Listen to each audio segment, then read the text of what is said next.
What is going on, everybody? Seth Rollins, and we're here for a Raw review for last night's episode of Monday Night Raw from December 9th, 2019, and what was another piss-poor pedestrian version of Monday Night Raw. The biggest thing, of course, coming out of Monday Night Raw this week, which of course we talked about again on Sunday, is Seth Rollins has finally turned heel, and what I think was one of the worst promos of the year. Seth Rollins desperately trying to be like a Bret Hart woe is me type character. Oh, you guys didn't get behind me, so I have to sit here and bitch and complain. It's your fault that I am who I am and how I am. We used to get it was just so bad. So bad. And on top of that, the show started out with the divorce of Rusev and Lana. The only time Lana is worth having the mic in front of her face is when she was talking up Rusev all those years ago. That was the only time she was worth having the mic in her hand. Now she's just absolutely atrocious. I don't want to hear her talk again. It's just that bad. She comes out here. She's out here. She wants to get this over with. She has the provision in the restraining order that I guess Rusev can't be like the position of him being taken away because he's too close to her or something has been taken away. But if he does anything stupid, he can be taken away. I just want this to be over, and I'm hoping if they have a match between Rusev and Lashley on Sunday, then that's it. Because, quite honestly, this thing has gone on long enough. Rusev comes out, he's in a good move. She used to love him, she said, when WWE fans hated him and thought he was fat, which fans have never thought of that. She loved him over everyone. Lana says Rusev became another statistic like famous people do. As they let it get to their heads, Lana stands up and blames everyone in the WWE universe because that's what every heel does. It's not your fault. It's not the booking's fault. It's the fans' fault. We'll get to that with Seth Rollins later as well, but that is our fault. Rusev says she needs to calm down. She threatens to have him sent to jail, but her performance she's phoning this in. I honestly hope that Rusev and Lana's contract comes up and these two do not resign, because quite honestly, this has been atrocious. Hopefully this is one of those things that this is the final storyline for these two, and when the storyline's over with, Lashley can do whatever. Those two go off to do something else. He shows the video of them getting arrested last week, which causes Lana to cry. Whoop-de-doo, I really don't care. Let's get to the point and sign the divorce. He says fans want to have a yes chant. He offers to sign first, but she takes it and wants to sign it. She calls him a loser who never came in first. Who cares? Says she will get their dog. Rusev disagrees. They argue over a fucking dog. Who cares? Can we move on? Lana signs the paper. Rusev said he wants a match with Bobby Lashley before he signs. Out comes Lashley. Lashley says this is ridiculous. He's tired of Rusev trying to make jokes of him and he and his Lana. Lashley says after this ridiculous divorce is over, he's going to ask Lana to marry him. Rusev says she's all Lashley's. He doesn't care because Lana is just bad. Bad at acting, bad at wrestling, bad at everything. Rusev taunts some more and Lashley goes to fight, but Lana steps in between them. Rusev says he'll sign this and he'll see Lashley on any day in any kind of match. Signs, and then they have a fight. Ends up putting Lashley through the table, and that was that. I really don't care. We see what happened last week with Kevin Owens being attacked by the AOP. And then we go to break. We come back and Charlie Caruso welcomes Owens. She asks if he figured out why he was attacked by AOP. Owens says they attacked him because Seth Rollins told them to. He can deny it all he wants, but AOP is doing the dirty work of Rollins. Owens recalls how he wouldn't follow Rollins and told him in his face he's full of crap. Owens goes on and says he's lucky he got away, which is a problem for the AOP tonight. He says, excuse me, because I'm going to go look for the AOP. You see him walking down the hallway, and he runs into Rey Mysterio. Rey lets Owens know that he has his back if he needs anything. Owens thanks him, but doesn't want to get Rey involved. And then Rey's like, I don't mean to interrupt, but what I meant to say was, my buddy is here for you. And he hands him his lead pipe that he used to attack Brock Lesnar, and he used in the match against Brock Lesnar. Says they won't let him down. They have a nice little handshake, and he walks off. So Owens looking for the AOP in this night. This was a running theme for the entirety of the night outside of the main event. Matt Hardy took on Drew McIntyre. Drew takes the mic on his way to the ring and says his show has started a little depressing. Are you kidding me? Are you kidding me? With the Rusev and Lana and Lashley stuff, who wouldn't be depressed with that crap? I wonder how many people watched the Eagles and the Giants last night over this, even though I know it was the Eagles and the Giants. That game actually went to overtime. But I wonder how many people actually watched that over this garbage so far. McIntyre has some positive news. He's about how Matt Hardy's wife gave birth to the third son last week. Drew hears the baby is cross-eyed, but at least that proves Matt is the father. Drew says, all jokes aside, Matt has been successful in the ring, but not only outside of it. So maybe it's not the best for him if he reproduces. Drew says he's a good guy, so he's going to give Matt and his family an opportunity. He can walk out of the ring right now with his tail between his legs to fight another day. And then he fights. Matt attacks. Matt unloads, and we have ourselves a match. And it doesn't last very long. Claymore kick 1, 2, 3. Drew McIntyre beats Matt Hardy. Matt did get some offense in this match, but of course it wasn't inevitable. If this is them starting to build Drew McIntyre up to be this nasty heel who eventually becomes WWE Champion, then I'm all for it. Matt Hardy is really not going to be doing anything anytime soon. His time as a close to mid-card a top mid-card guy or a top star has been way far in between past its prime. So I think it's time for him to pass it on to others, get other guys over. So giving it to Drew McIntyre, I don't have a problem with that. We see Charlotte Flair's match from last week with the tag team champions for the women. We see footage earlier last night, where Flair and Raw Women's Champion Becky Lynch were backstage. Flair told Becky she didn't like her, but even more, she doesn't like Asuka and Kairi Sane. Flair asks if Becky wants to be Becky 2 belts once again. Becky pretty much says, you know what, I'd rather take them on myself than have you around. So Flair wished her good luck and walks off. Back from break, Kevin Owens is walking around looking for the AOP. He asked a few employees, and then Mojo Rawley tries to send him in a different direction and laughs at him. Owens slaps him in the face and mocks Mojo, and Owens walks off. Tag team title match: the Street Profits versus the Viking Raiders. Why was this a tag team title match? I couldn't tell you, but it was. We go to the ring, and what do we have? We have a 5-minute beatdown where the Street Profits stood no chance. I think Vince McMahon is over the Street Profits. We have been conditioned, as ever, that you get your 3 weeks of fame, your 3 weeks of a push. If you get squashed or beat down after that, then you are done, and that is exactly what happened here. Thor's Hammer 1, 2, 3, and the Viking Raiders are your winners. They could have did a lot more for this match. Maybe cut out the voice stuff, give that to this match, and we would have ourselves an excellent match. And Viking Raiders hold up the titles. Dawkins enters the ring to help Ford up. We get a respect between the two teams, and Seth Rollins comes out, marches in the ring. He says he hates to run out like this, but there's something he has to take care of. He says they are all welcome to stay, or they hear what it does. They all leave, staring at Rollins on the way out. Rollins says he has unfinished business with AOP. He doesn't give a damn if he has a broken hand or if it's 2-on-1. He wants to fight AOP now, and out comes Kevin Owens. Owens enters the ring, and Rollins says it's between he and the AOP, but if Owens wants to have a talk, that's fine, just without the pipe. Owens says this pipe isn't for him yet. It's for the AOP. Owens says Rollins knows AOP isn't here. He asks Rollins when will they be here so the three of them can beat down Owens again. Rollins insists he had no association with the AOP. The big screen then shows AOP arriving backstage. Akam Razor enter the arena, and we go to active commercial break. Back from break, and these two are still in the ring. Rollins warns Owens that AOP is about to come and kick his ass, and Rollins has no association with them. Owens goes on Rollins finally leaves the ring and heads to the back. He has no part in this. Owens stands tall in the ring with a pipe and tells AOP he's ready to do this. Akam Razor appear on the screen, instead speaking in their native tongue, as Van hits them with the what treatment. Owens mocks them and just wants them to come to the ring, preferably one at a time, to fight. The music hits, and out comes Sami Zayn with Mojo Rawley instead.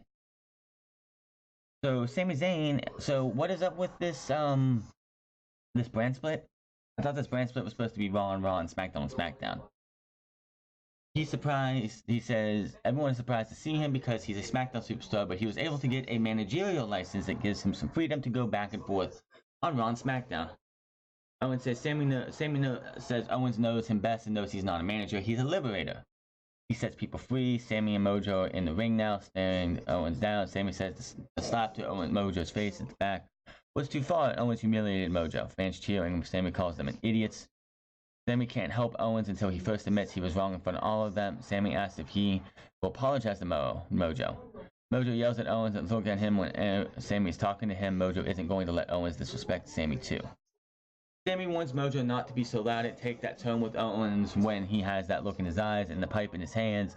Mojo taunts Owens some more, and Owens tosses the pipe to Mojo and hits the stunner on him when he catches it.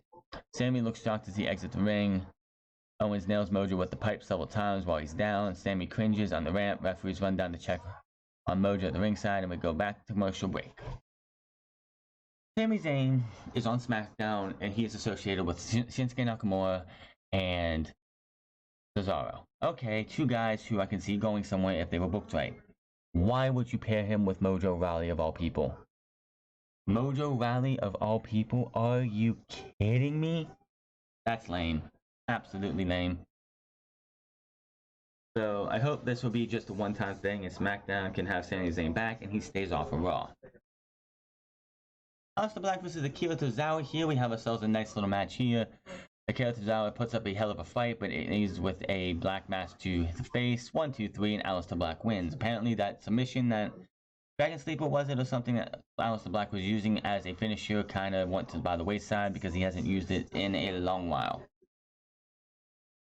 Kelly Cruiser is backstage with the video of Humberto Carrillo. Carrillo is about to interview Humberto Carrillo when Zelina Vega comes up. Carrillo goes to let her speak first, but Andrade runs up and he's not happy. He runs Carrillo down in Spanish, and it looks like we will have a match between these two. We go back to commercial break. We come back and we have a Liv Morgan makeover is coming soon vignette. Or tease. And my question is, was Liv Morgan hurt? Was she injured? Charlotte Flair is right, and when I come back, I'm gonna be real promo, which happened after she lost to Charlotte cleanly, was in April. We were in December. What has Liv Morgan been doing since then?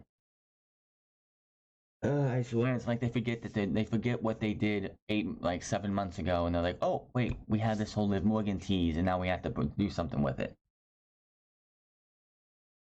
Andrade versus Humberto Carrillo. Good match here between these two. Of course, they've probably wrestled each other in CMLL or any other promotion outside. This was, I think, the longest match of the night, and Humberto Carrillo rolls up. Andrade collides with Vega and she's knocked off the apron. Andrade is shocked. Well, Carrillo comes up from behind and rolls him up for the 1, 2, 3. So Humberto Carrillo gets a meaningless win against Andrade, who WWE has been giving wins to, but nothing really worth anything. Carrillo makes his exit, Vega enters the ring with Andrade, and they have themselves a little bit of a screaming match or argument in the thing, and that was that. Rey Mysterio is backstage and says the United States title means everything to him, and if AJ is man enough to beat him, he will be the first to congratulate him and shake his hand. Rey promises he will do everything in his power to prove to everyone that he is worthy of being called Rey Mysterio and still the United States champion. Okay. We go back from break and we get a plug for the second Broken Skull Session episode, which will be this Sunday after TLC with Hall of Famer Stone Cold Steve Austin and Bill Goldberg. I can't wait to watch that one. The Undertaker one was fantastic. I hope they do a second part of the Undertaker one, because the Undertaker one did say, I don't remember what it was, but Stone Cold said to somebody or somewhere that he had 4 hours done with. It was on Corey Graves' podcast. That's right.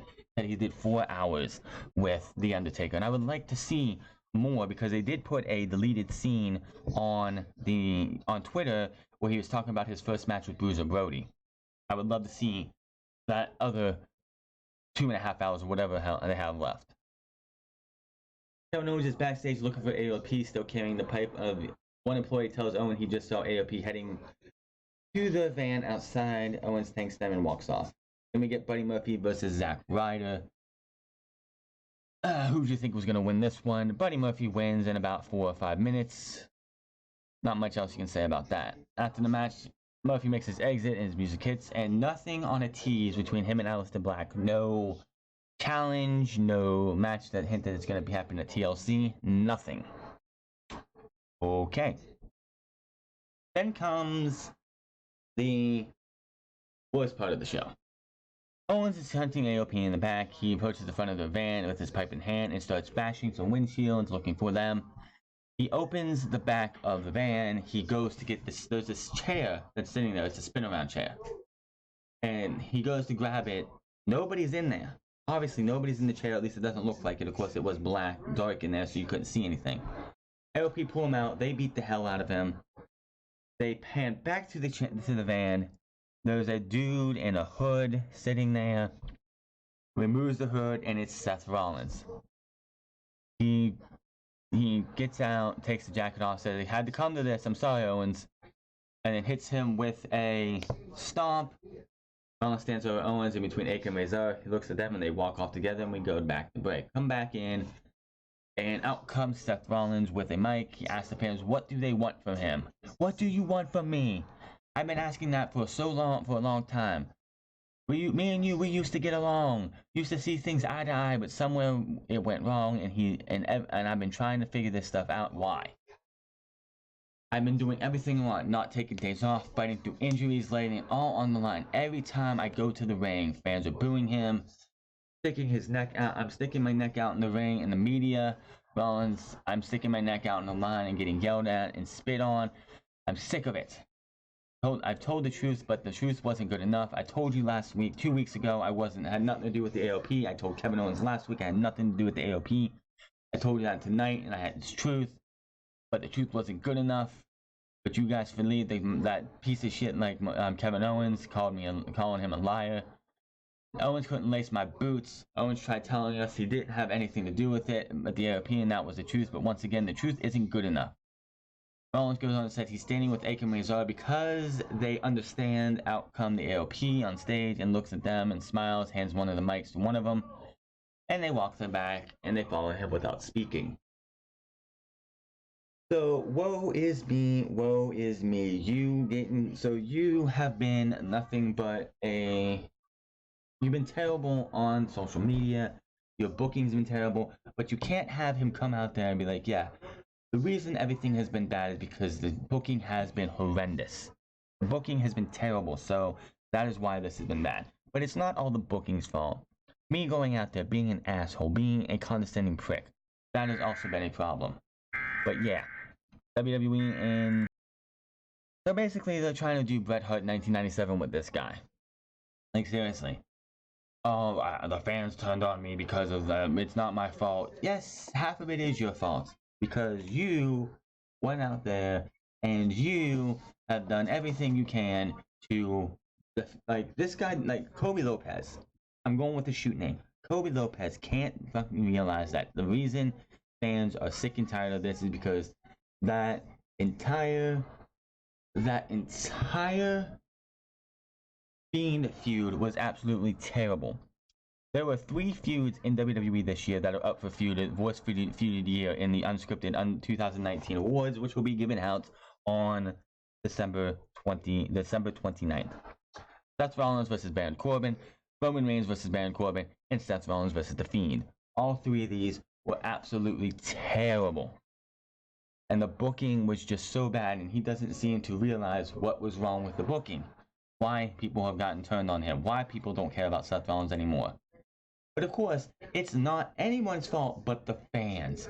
It can't be his fault. It can't be the booking's fault. It has to be the fans. What else do you expect? It's just, he has no reason to be angry other than the fact that it's the fans' fault. What do you expect? Just like I said, Lana, earlier in the show, she blamed the fans for the quote-unquote marriage to be ending. Because it's no one else's but the fans' fault. Whenever something goes wrong and a heel turns, it's the fans' fault. Not a good start for this Seth Rollins heel turn. Not at all. Asuka and Kairi Sane versus Becky Lynch 2-on-1 handicap match. Why you have this match is beyond me. I'm sorry, I thought the one match went long. This match went forever. I totally forgot, but this match went forever. Becky wins as Asuka brings a steel chair over and nails Becky in the back with her in the gut.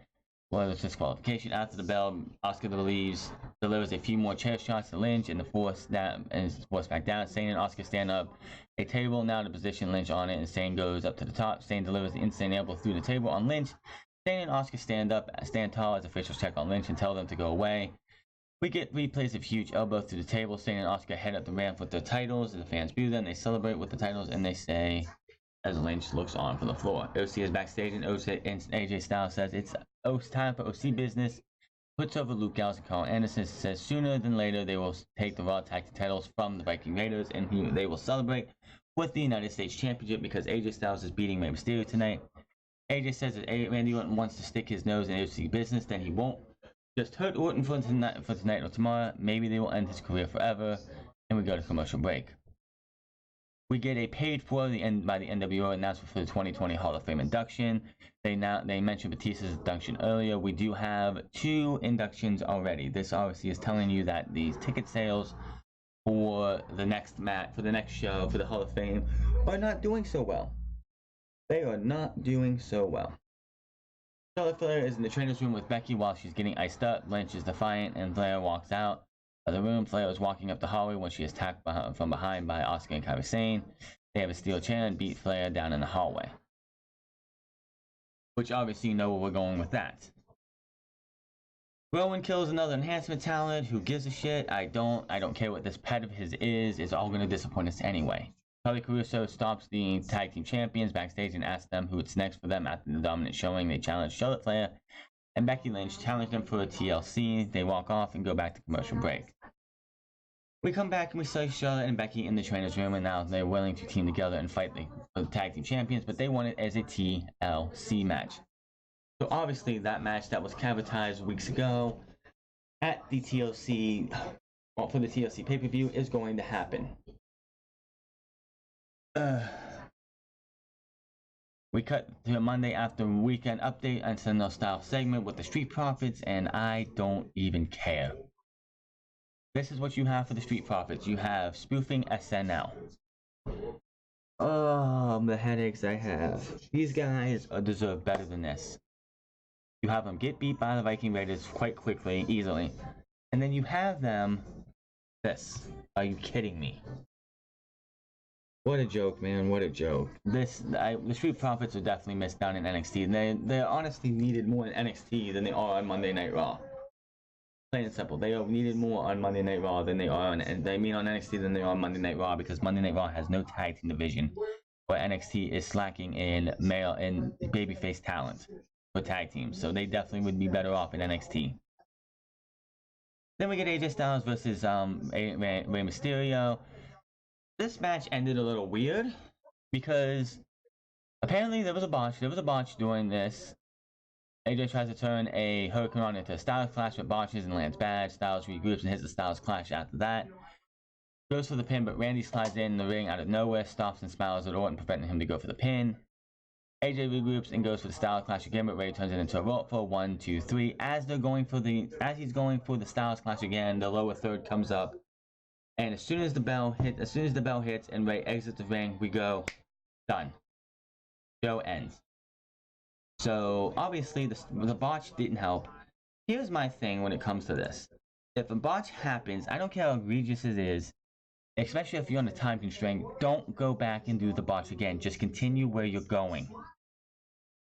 I've seen it multiple times where you see a botch happens and then, oh, we gotta go and recreate that. No, people know, like, just go with the match, continue the match, and don't acknowledge the fact that you botched. Was this a good show? No, it was another one of those shows. But you have Seth Rollins a heel now, which is kind of odd. I was really surprised that they went with that. For the simple fact is, you have Becky Lynch and Seth Rollins are both baby faces, and they're both together. And how are you gonna have Seth Rollins be on the same brand as his fiance or wife, and get us to go have him be heel? We'll have to wait and see. Heel turn, I feel, was bungled. The promo was absolutely weak. It was just, hey, I'm this way now because of you fans. I don't have any other reason why I am heel other than you fans have turned on me. When I know the heel turn was terrible, but the heel run was terrible. The heel turn was awesome. When Dean Ambrose turned heel, he was tired of being the third wheel of the Shield. He was tired of being called the lunatic. He was tired of just being there and not being appreciated. That was a good reason to turn heel. He felt like the Shield was making him weak. This is, I'm turning heel and I'm joining with the AOP because the fans don't like me anymore. What a piss poor way to turn heel. So far, big thumbs down on the Seth Rollins heel turn. They gotta try much better. That is your Monday Night Quick Review. Hit that subscribe button, comment down below, like or dislike this video. Find me on Twitter at The France Club. Find me on twitch.tv/The France Club. Go check out The France Play where I have some video up of Watch Dogs 2. And I'll see you guys Thursday for AEW on TNT. Friday for the NXT. SmackDown on Saturday. And of course Sunday for episode 99 of Unscripted. Remember, episode 99 will happen this Sunday on the 15th. Of course, Monday we will have our TLC review, and then on the 22nd through the 28th, I am doing nothing when it comes to professional wrestling stuff. I'm going to take that week off. We'll be back for episode 100 on the 20th.